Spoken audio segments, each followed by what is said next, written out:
Welcome everybody to Crystal Kyle and Friends. Today we're going to be talking to Kat Abu-Ghazaleh, who of course is running for Congress. I think, Crystal, that she changed up her strategy and now she's like doing all of her fundraising online. Like she's like the streamer candidate effectively, which is, I think, is a first in history that she's doing that. She's been, I mean, she's in Chicago and got thrown to the ground, assaulted by ICE, and has been at the front lines of what's happening there. So really want to talk to her, of course, about her campaign, but I want to know what she's seeing there in Chicago because it's absolute insanity. Yeah, it's kind of crazy. They just assaulted a congresswoman or somebody running to be a congresswoman. Yeah. And like, it seemed like we were past it the next day, you know? Totally. I mean, but how can you not be when there's 1,000 other absolutely insane things that they do every single day? Yeah. So, I mean, it's, So anyway, I've been wanting to talk to her for a while about what she's seeing there. And by the way, we totally match and we didn't plan this at all. Isn't that interesting? That is interesting. Right? Like, look at that. As Gavin Newsom would say, that's interesting. Interesting. It's very interesting. It's interesting. I'm just saying it's interesting. It's interesting. It's interesting. Are you anti-Semitic? It's interesting. I'm referencing a clip for those who don't know. Anyway. I'm sure the people know. Yeah, most of them. So, all right, we got a lot of stuff to get to before Kat comes on. So Trump has been doing a lot of press conferences lately, and he had this moment at one he did in the White House that people sort of like, they seized on this moment and said, what exactly is he admitting to here? And he's talking about Stephen Miller, and listen to this. Didn't get elected. I did get elected for crime, but I didn't get elected for what we're doing. This is many, many steps above it. I want to thank Stephen Miller, who's right back in the audience right there. I'd love to have him. I love watching him on television. I'd love to have him come up and explain his true feelings, but maybe not his truest feelings. That might be going a little bit too far. But Stephen, thank you for doing an unbelievable job. And the people of this country love you, I'll tell you. And they love what you say about crime and stopping crime. So he said, I'd love for Stephen Miller to come up and explain his feelings. Maybe not his true feelings. That might be going a little too far. Maybe not his truest feelings, he said. Yeah. Yeah, I mean, he knows. He's a Nazi. He's saying he's a Nazi. He knows. There was a report that in a 2024 private meeting. Oh, I have it right in front of me. You want me to read it? I've got it. Trump joked that if it was up to Stephen Miller, there'd only be 100 million people in this country, and they'd all look like Miller. And this is the guy that you've now put in charge of most of your government. There's a bunch of reporting internally. They call him the prime minister. Now, think about that. Like, think about the context of Israel. Prime Minister Netanyahu. They have a president, too, but he doesn't really do all the shit. The person who does the shit is usually the prime minister. So that's what they call him internally. He's in charge of not only the insane, like, thug fascism, being, invasions of blue cities across the country. Him and Rubio are the ones that are really in charge of the Department of Defense or Department of War, whatever you want to call it. They're the ones that generals are bringing the, like, potential military actions to, not Hegseth, who's just been relegated to, like, telling people they're fat and to shave their beards or whatever. So this dude who is a Nazi white nationalist, you've put in charge of your government. So what does that make you? It's just terrifying, man. It's just so fucking... Like, what are we supposed to do with this? What am I supposed to do with this? This is what I've been saying on my show. I somehow brought it up like 4 times on my show the other day. But, like, I want a national divorce at this point. I really do. I just feel so... We're in an abusive relationship, basically. They're like an alcoholic, abusive gaslighter. And we're just like a decent person trying to do the best we can. And then they're like intent on ruining our life, making everything worse. And it's like, what am I supposed to do with this? You're not giving me anything I could work with. You know what I'm saying? It's not like you have Democrats who are like obsessed with the legacy of Stalin and they're trying to usher back in Stalin's policies. That's not happening.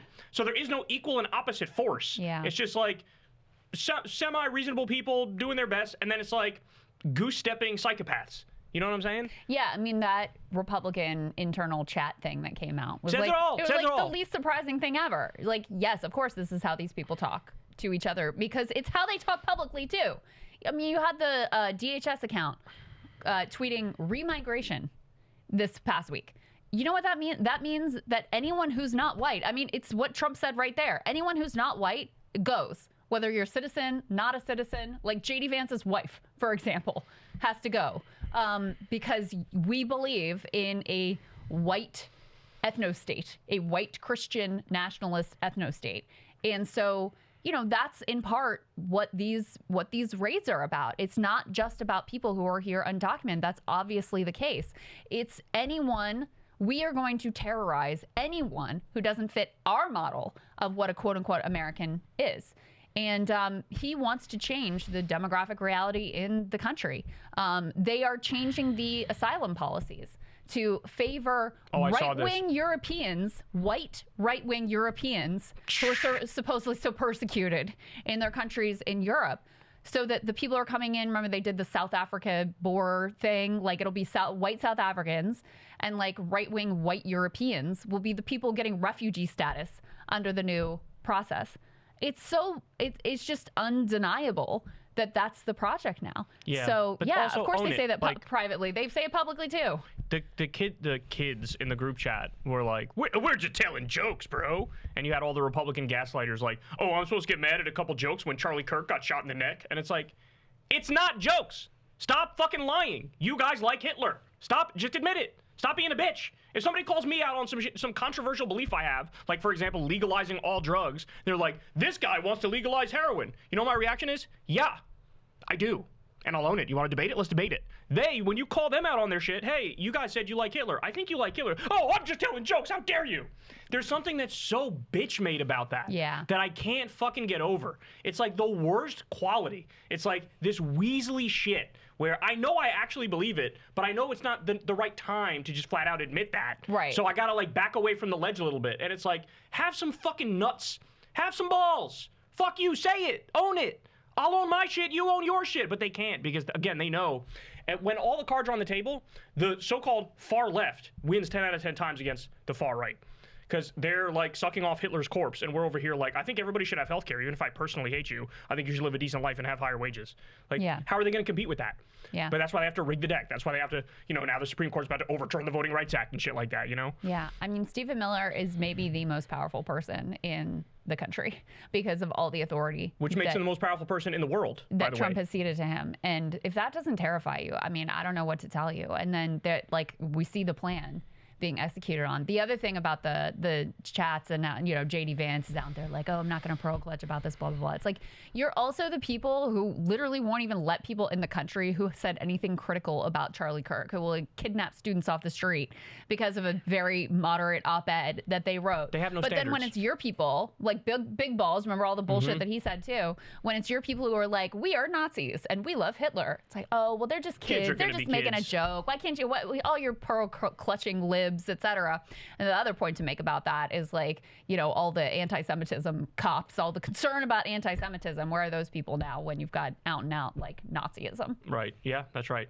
Hey guys, sign up on Substack below to get the full interview with Kat Bugazale. You don't want to miss it. And definitely also support her campaign.